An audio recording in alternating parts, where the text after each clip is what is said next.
Number 5. It's a Vegas wedding that actually worked out. A marriage of Brooklyn tradition and Vegas flair at Good Pie, where Vincent Rotolo is serving up classic New York slices with Sin City style. So it's no surprise one of the best Good Pies drawing crowds off the strip is the Goldilocks of pizzas, the Grandma White Pie.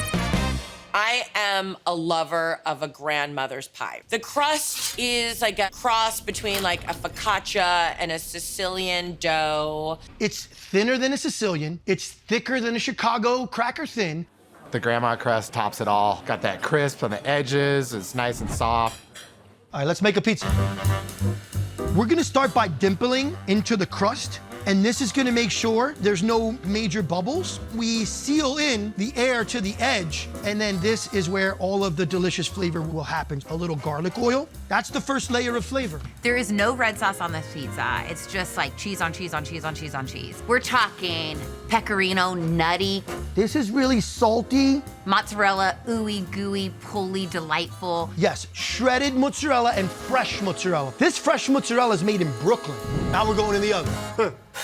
Fresh out of the oven, Vincent cuts the pie into squares and loads it up with 3 more cheeses. Ricotta, creamy, dreamy. People eat with their eyes first. Everything we make, we want it to look beautiful. And then burrata, rich. We're gonna put just a little bit of chilies. We add some sweet heat with the hot honey. Look at this. Oh, a little bit of zest, just a touch. Oh, it smells so delicious. Heat, sweet, and acid to cut all the rich fat in all these cheeses. Finally, Vincent goes all in with... This particular cheese is Grana, aged 18 months. This is also the last thing we put on the pizza and the first thing you taste. It's all the cheeses. It's almost too many cheeses. Mmm. Almost. Grandma would be proud. Our countdown cruises on to the coast of Connecticut, and a spot that's been repping one of the great regional pizza varieties for almost a century. Welcome to New Haven-style heaven, Modern A Pizza. Wait, am I saying that right? It's not a pizza. Obviously, it's a pizza, but it's a beats. A beats. Say it. I mean, Yeah.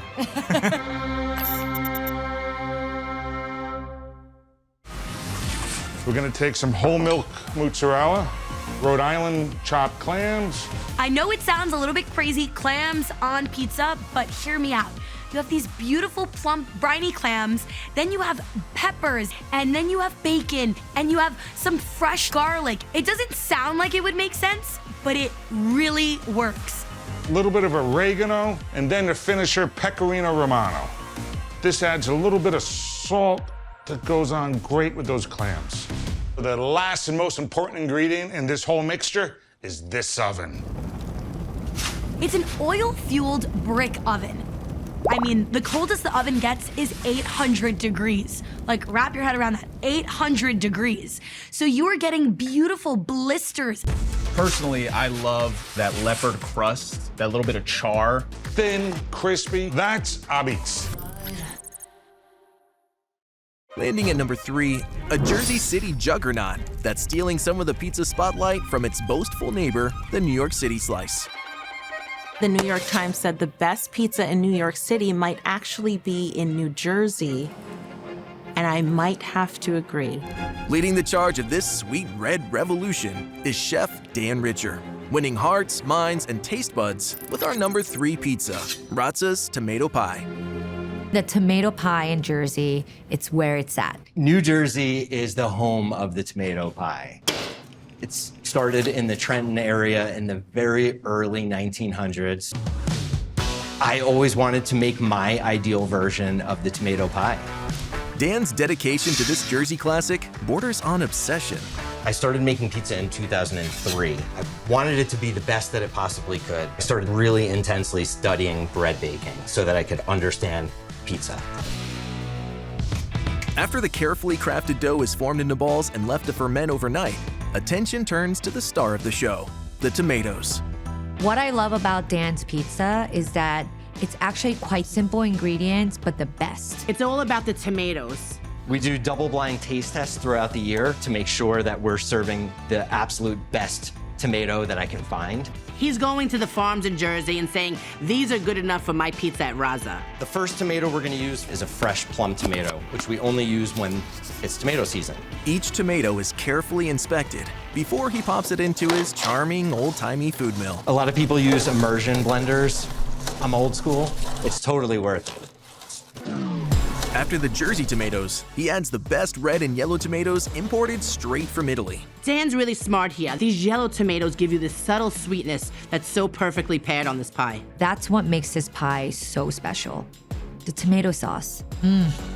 This is the artful part of the process. Tiny pinch of coarse sea salt, drizzle of olive oil, and we're ready to go in.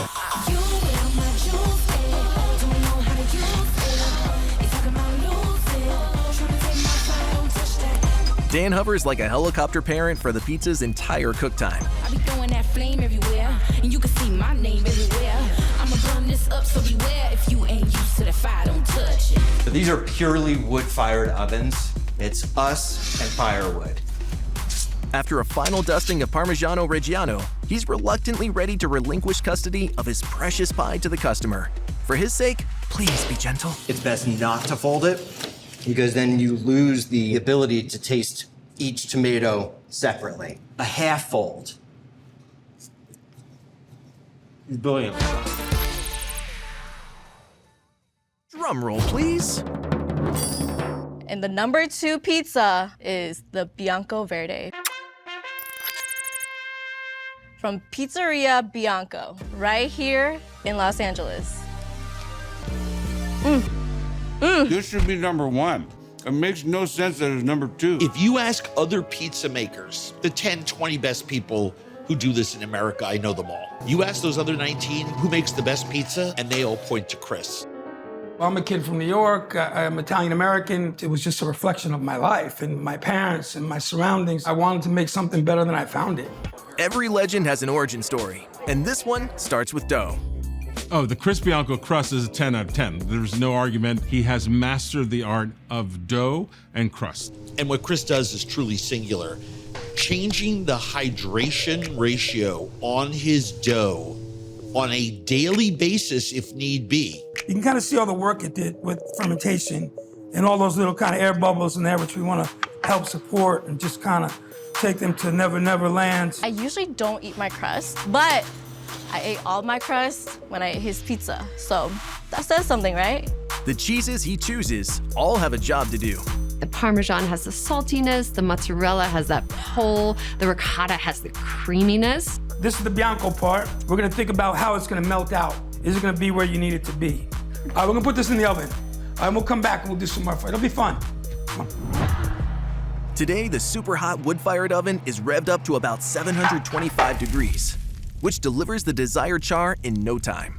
Getting that perfect bake on the bottom, giving it structure, and that wood smoke really imparts another layer of personality into his pizzas. It's funny, man. I've stared into a lot of these fiery holes, and it's like the world's chaotic, and it just seems like a very calm, serene place to be. Happy things come out of it. All right, we're ready. Yo, fam, guess who's back? So fresh. Yeah. And we're gonna cut it in 6 slices because 8 would be just too many, wouldn't it? That's a joke. All right, then the arugula, like it's falling from heaven. Some flake salt, some extra virgin olive oil. This is a single varietal from Puglia, where my family's from. This is the Bianco Verde. So the white, the green, what's not to love? I'll tell you, objectively, it doesn't suck. Number 2 on the list, but number 1 in my heart. And at number 1, here's some hints. It's a trend-setting treat you can eat as you walk down the street. I'm trying to think of what it is. It's an elevated New York slice that's foldable, one-hand holdable, and a little bit hot, a little bit coldable. What is it called? The Burrata Slice at Linda Street Pizza in Brooklyn, New York. Never stop. I'm the cream of the crop. Congratulations, guys. You're number 1. Okay, I'm fine with that. I'm fine with that. When Massimo Laveglia's dreams of a pro soccer career got sidelined, he wasn't sure what to do with his life. I jump into pizza. I'm like, how hard can it be, you know? It's flour and water and we try it. it was a disaster because I didn't know how to make pizza. So, you know, eventually it took a while to figure it out everything. Through endless trial and error, countless YouTube tutorials, and the help of his main man, Nick Balyivo, magic finally happened. He was really passionate and really wanted to make the best dough he could make and the best pizza he could make. When I saw that, I was really excited. I was like, you know, I really want to work with him. Okay, Nick, let's build this #1 pie.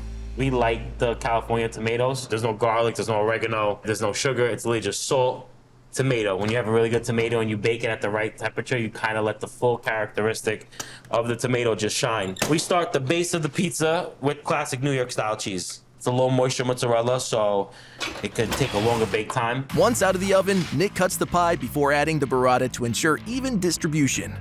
For the specialty cheese challenged, what is burrata? It's pronounced burrata. Burrata is basically creamy stracciatella, which is mozzarella mixed with heavy cream, formed inside of a mozzarella cheese ball. I mean, it really doesn't get better than that. They finish every slice with a little bit of freshly shaved Parmesan cheese and pieces of torn basil. So you get that hit of saltiness and herbaceousness that really just sets it apart from all other pizzas. Got a great New York slice, elevated with some burrata on top, and a lot of heart and soul.